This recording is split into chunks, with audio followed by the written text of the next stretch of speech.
Hello everyone, my name is Nomathemba Langa and I am the Managing Director of Inyama Yethu.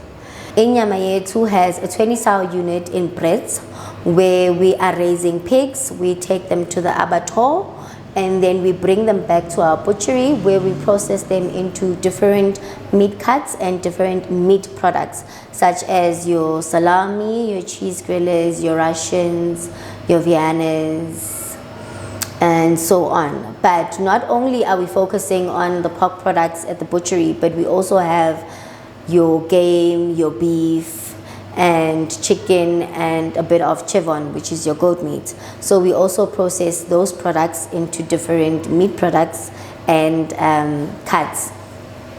And then, based on the fact that we're already in the primary and in the agri value or agro processing, we also have a facility where we do skills training. We're currently accredited with Agrisita on abattoir, meat production, and meat classification. So that is where we do the skills transfer. We are working with some colleges and your ECTs, and then we also have individuals that actually pay to get training or get our services from us in terms of the meat processing or the primary agriculture. So in a nutshell, that's who we are and that's what we do. Thank you.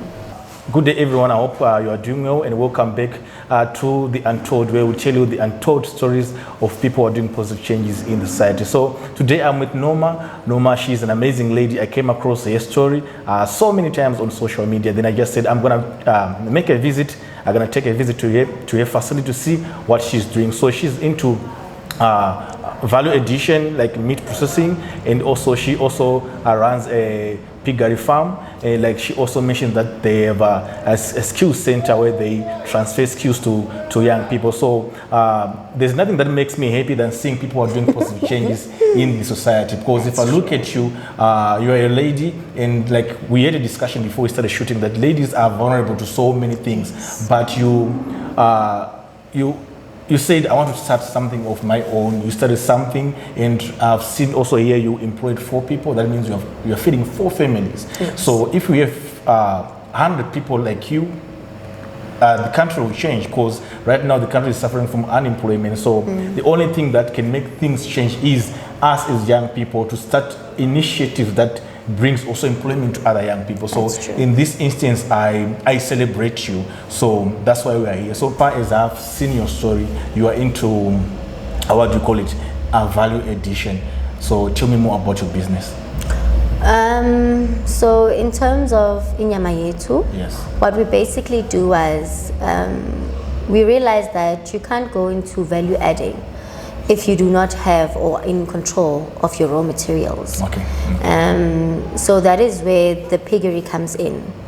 It was supposed to be value add on just the pork products. Okay. But then I realized that in terms of my target markets, they don't just want pork, but they want your beef, they want your game, they want your chicken. Okay.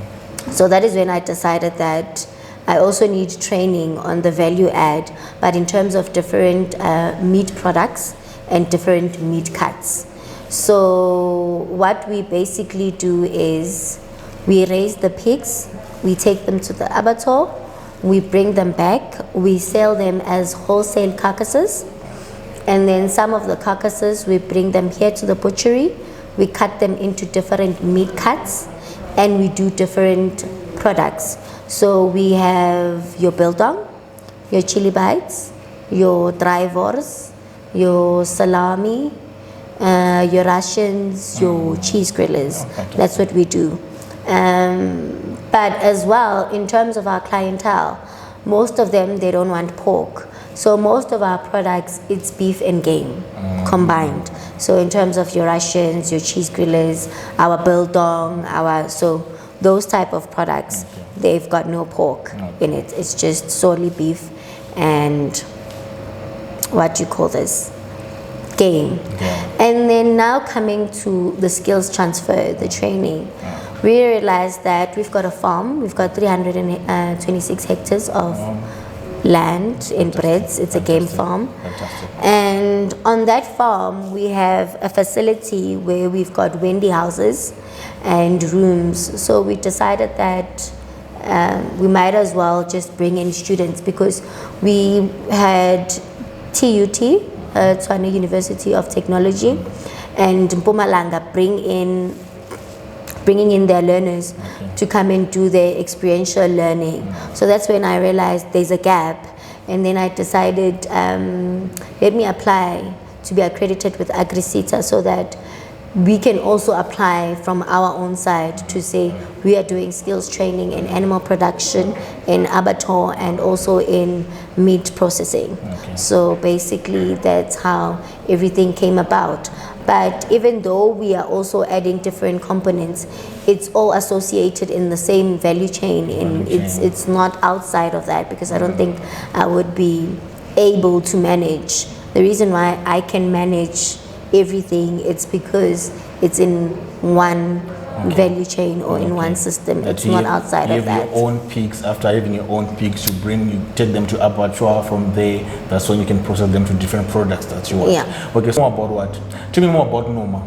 Before we started this business, who's Noma, and what made you start this business? Nomathemba Langa is a girl born and raised in Soweto, Orlando East, in the township where we basically are. I was raised by my grandmother and my mother till my mother passed on in 2005 when I was 12 years old. And fast forward, when I was 17, I went to go and live with my dad and my stepmother in the suburbs. So is that where making of horrors came, because that's where it's made?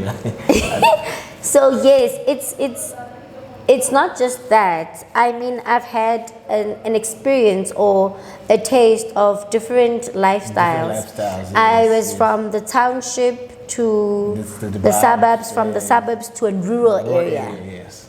So with that, I gained a lot of experience and I gained a lot of knowledge. Yes. But remember, I was born in the township. Yes. I've seen poverty. Yes. I've seen unemployment. Yes. I was there when I was a child. I had to watch my mom try to put food, so that we couldn't sleep on an empty stomach. My grandmother was working as a tea lady at Alexandra Forbes back then, when they were still having tea ladies, not now. And I had to come back and say, I need to empower people of the township. They need to understand that a butchery is not just a male-dominated area, but even women can be part of it. Even young girls can have a butchery where they process, where they sell, and not just only that, but it was also to introduce them to game meat, because I realized that they don't even know what game meat is. You start telling them about wildebeest, they start asking, they used to see your giraffes and everything at the zoo, but they're not used to the fact that this thing is consumable and it's actually the healthiest meat, rather than your beef and everything. It's so lean, it's so healthy. So there's so much that comes into it that I needed to impart that knowledge into them. That's why in August we had a Gussie Game Drive awareness, where we were just having game meat. It wasn't an awareness. We had a tent there. We cooked a variety of game meat. We had salamis, we had biltong, so that they could have a taste of that. But with that being said and done, it came back to bite me as well, because there I had introduced them to this type of meat, and now here they are coming to the butchery. This is the meat that they want, but now I cannot supply them with that. So now the demand has risen, but in terms of supply, I don't have. That is why I'm always saying it's so critical to secure the raw materials. So primary agriculture is so important. It's so critical, because without it, there's nothing that can be processed. There's no further products. There's no value add. you know. So I think if our main focus can go back to saying, let's secure, let's assist in terms of compliance, so that we have so many farmers that are actually growing these type of animals, because this is what we need in order for us to put more value, you know. And moving from that, then let's have them as your meat examiners. That's why my skills training or my accreditation is based on the scarce skills. I wanted to focus on that because I realized that, you know, your meat examination, your abattoir training, it's not there. People go to universities, they go to colleges just to acquire that skill. It's a scarce skill. And I want to bring it back to saying, people, you can't say you are hungry, you know. Sometimes you don't even need these machinery just to make your biltong, you can do it at home, you know, and you won't go hungry. This is the knowledge that I'm trying to embrace and to impart onto different types of people, to saying that you can't sleep on an empty stomach.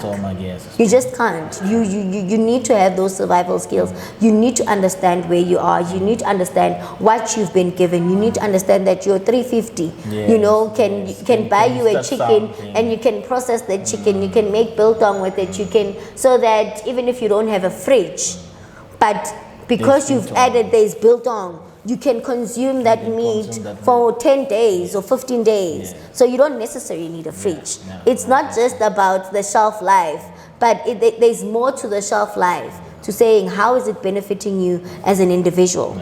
So yeah. I get you. Okay, so I think you had an amazing background, because you've lived in Kasi, that's where you were born. You're also in rural areas and also in the suburbs, so that means you know all those different types of lifestyle. So something that I want to ask also is about what made you to start this facility? Like, you had the skill, you learned the skills, but what made you start this business? Were you born as an entrepreneur or a business person, or what came into you? It's so funny. I studied at CTI. It's a private college, and I did business administration. And when I was supposed to do my third year, which was my degree, my father said, no, I'm not going to pay for that. We just bought a farm, so you're going to stay in the farm. And when you get to the farm, you're going to teach yourself, and you're going to start a business. And I looked at him and I said, but is he serious? You know, because it's every young girl's dream to wear pencil skirts, to wear, you know, t-shirts, you're in your heels, you're working in corporate. You know, they've sold this picture that corporate is the way. So that's where we all want to go. That's where we all want to be. So now, when my dad told me that, no, you can't go there, you can't be in the corporate business, you have to start your own business. And I'm thinking, but I don't have the experience. He says, but you've studied. So what more do you want? It's like, no, but it's a diploma. I need to do my third year to get my degree. He says, no, you don't. You've got land. Work from it. Learn to survive with what you have. You know, yes. And I had to struggle. I mean, it was 2013 when we bought the farm. It was only in 2015 when I realized that I am sitting on a gold mine. Yes. So imagine 2 years of fighting and trying to adjust mentally, physically, emotionally. I'm supposed to complete my program, but now I'm left here. So changing that adjustment, it affects you. You know, moving from one environment to the next, whether we like it or not, it does affect you as an individual. And it had to take me 2 years to actually adapt and realize what I had. And the fact that my father was there to back me up financially as well played a major role in the woman that I am, in what I have. Not just my father, but the people who are there, my mentors, people who saw the potential in me, assisting me with fundings, the clients, people who basically buy my products were my biggest investments, because in terms of me starting this butchery, the inconsistency in terms of the supply, the inconsistency in terms of the meat, like I'm telling you, but they're still there, they still call, do you have do you need us to do something? What do you have? We'll take whatever you have. That on its own, it boosts. It's a huge motivation. It boosts the entrepreneurialism, or I don't know how do you call that. Yes, to saying that I can still move forward. I can still come here. I can still say I am selling. I am who I am. You know, almost in our language they say umuntu ngabantu, and that is so true. And if we could practice that, we would be far ahead, rather than people saying, she's small scale, we don't want this, we're not going there. But them coming here, driving, you know, I've got clients in your four ways, I've got clients in Denver, and they drive, they come here, and sometimes they say, please come and deliver, you know, and that on its own, it's a huge motivation. Yes, and a support system. So there's a lot of support system that I have received as an individual. That's why I also feel the need all the time to plow back and give back, because I'm being supported, or I'm being cushioned in so many ways by so many different people. Then, you know, when I go to sleep every day, I pray and I say, I thank you, God, because I feel if God wasn't a part of my life, I wouldn't be where I am today, and the people who are surrounding me wouldn't be there. So it's all by God's grace. By God's grace. Yeah, that's wonderful. I think I really like the fact that you also include God in everything that you are doing, because believe you me, you might have plans, but also God is the one who decides whether to take your business further or to stop your business. So I think, yeah, you're on the right path. So another question that I'm going to take you to is, running a facility like this, you face so many challenges. Which challenges do you face, and how do you overcome those challenges? Well, number one, that we're in the township, load shedding and load reduction. We've got two. It's a power cut. Yeah, and I get you. We've got two. It's not just load shedding. It's load shedding, it's load reduction. So there's two of those. So instead of 4 hours, we've got 8 hours. And that's one. Yeah. Number two, the fact that I am renting this facility on its own, it's a challenge. It's a challenge. A huge challenge, because we are trying to have your HACCP certification, but based on the location, based on where we are, we can't, you know. Yeah, because we also want to say we are going out, we want to expand our clientele, we want to expand, but that can't happen based on that. Not just that, financially, I can say we're okay.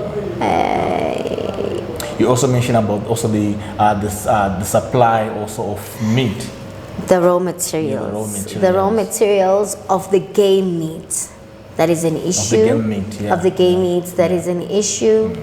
But in terms of our beef, because we buy from Karen, but we would also like to say we want to have our own. You know, you have land already, so yes, we want to say young farmers out there, call us if you've got A-grade meat currently slaughtering at an abattoir.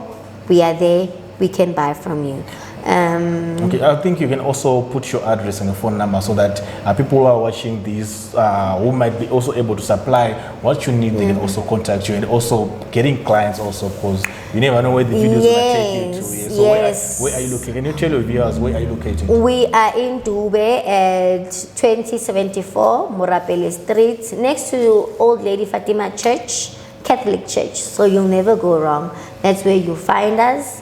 We're also available on Instagram as Inyama Yethu. We're available on WhatsApp. And on WhatsApp, you can contact me on 072-789-1785. So there's something also I want to talk about. I've seen for the past 20 years, there's a major influx of young people who are venturing into livestock. So I had a discussion with this other lady in Santin that farming is there are two things in farming. You might be able to farm, let's say your crops, or you might be able to raise your pigs or whatever. But there's another aspect also, which is what marketing. I've seen a lot of young people who are venturing into this without these skills, without learning that there are two skills in this. You might know how to do your things, but no, you also need to make money out of your craft. So I don't know, what do you have to say about these people? No, I always tell people that marketing is never a problem. If you look at the numbers of people that are there, whether you go informal, whether you go formal, you know, so market is never an issue, because you need to feed people, especially if you're in our industry. You can't people be talking, people eat every day, you know, there's always a shortage of something. If people start realizing that there's always a shortage of food, then they would understand that you can't say you don't have a market. You create your own market. That is why I always emphasize self-awareness is important. You also need to be aware of your environment. Like I said, that is the reason why I've hired somebody from around the hood to be the one who's doing the braai outside, so that he can talk to his people and he brings them in here. You know, because we don't know them, we can't communicate with them. Why would they want to come and buy from us? You know, what are they gaining? So, like I said, I promote primary agriculture. There should be a lot of people who are breeding cattle, they are breeding pigs, there's chickens as well, you know, because there's always a shortage. The problem is how. They need to do it correctly. Compliance plays a big component in all of that, because if you raise your pigs well, you've got your vet coming in, you get your permits, you are able to slaughter at an abattoir, and once your product have passed through an abattoir, there is no way you will not find market. You will not find a market. Every retail shop can buy from you as long as you produce that certificate that it says it has been slaughtered at an abattoir. And remember, when you take your products to an abattoir, it's like studying. You study for an exam, you go and write it, and the test results will show that this is what you've put in. So even when people are doing the primary part, whether it's crops, whether it's animals, whatever it may be, whatever you put in will show when your products reach an abattoir or they go for your GAP certification.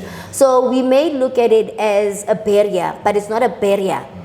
It's a compliance issue that says, what are you putting in?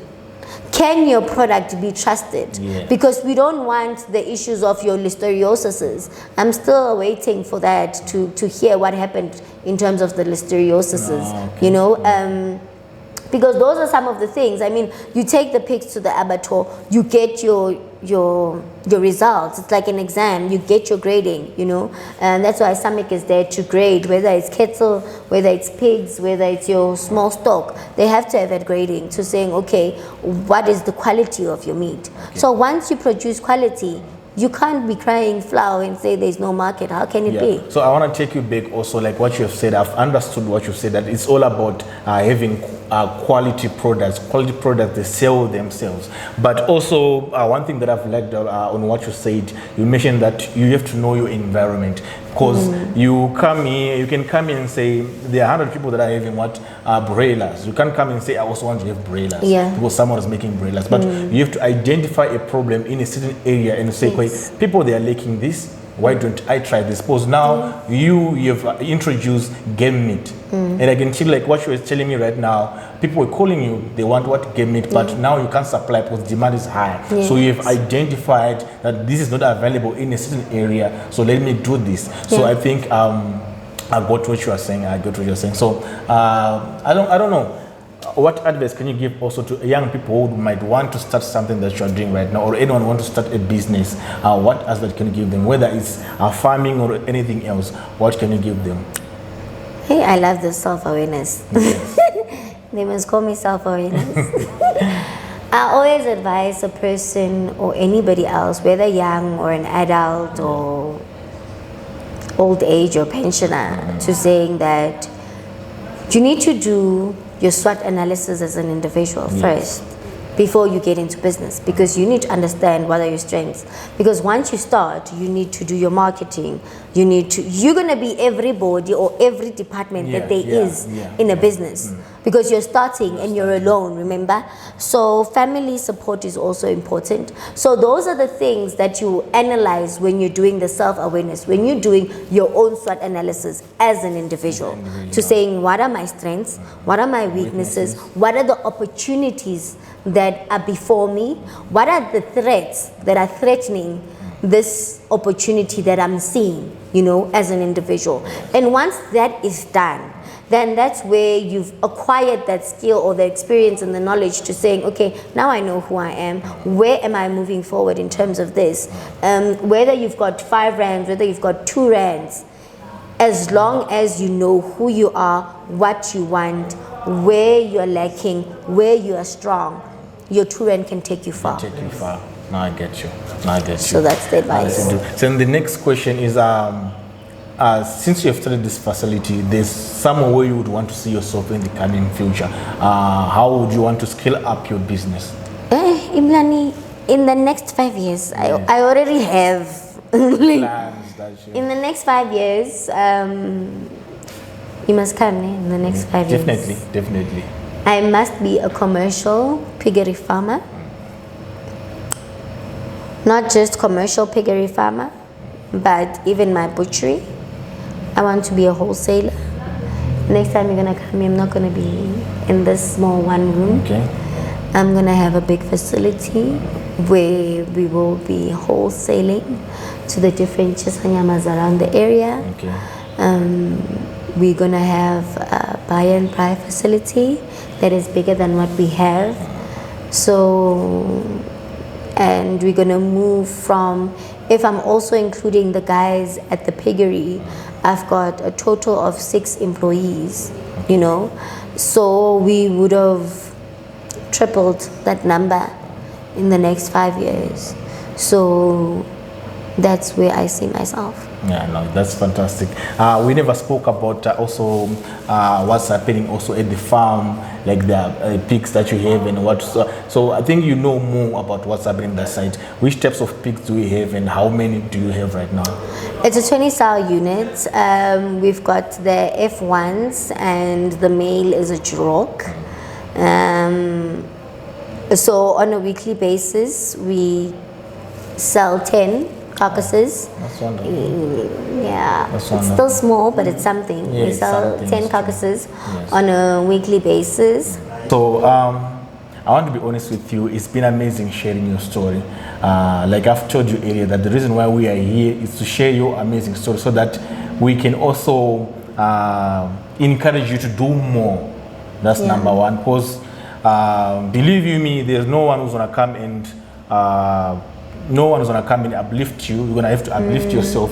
But also the visit that you made here, it can also bring your zeal more, that let me do more on what you are doing. And also the person that is watching out there, they can say, okay, there are skills that people are learning. Why don't I learn this? And so I'm here to celebrate you and what you have studied. So I wish you nothing but the best. And I hope, like, when we come in the next 5 years, we're gonna see more developments. And there are more people working here, more employment, more money. No, don't be here. More money. It'll be another facility. So honestly, I appreciate you giving us the time to come here, and also you being patient, us taking videos and whatnot.